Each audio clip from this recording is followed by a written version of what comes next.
Hi, my name is Ami Loudermilk. My area of study is high school science.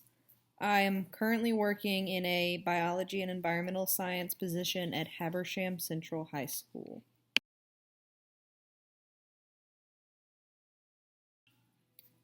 I think the main idea of this article is to point out that education has made great strides in increasing rigor, specifically in the southern parts of the United States, but that there are still growing achievement gaps among minority students, and that we need to be doing more to close the gaps.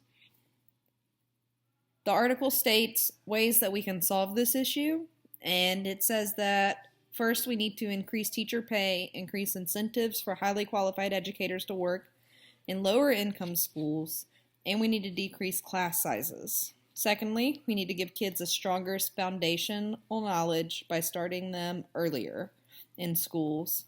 So that means pre-K, pre-K3, Head Start programs in the South.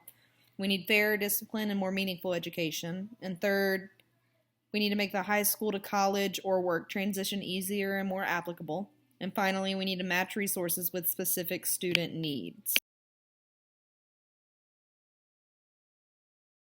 There are several things in this article that I do not agree with.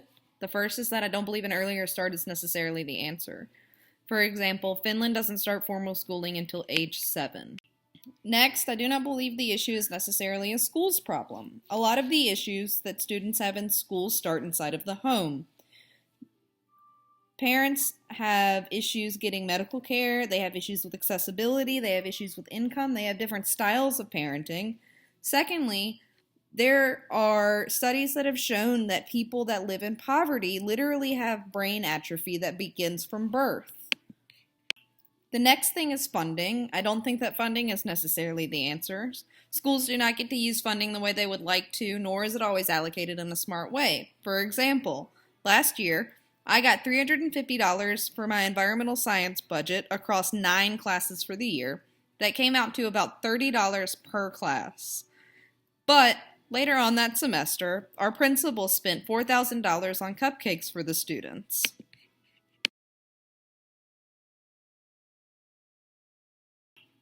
Finally, one thing that was not addressed is graduation rates.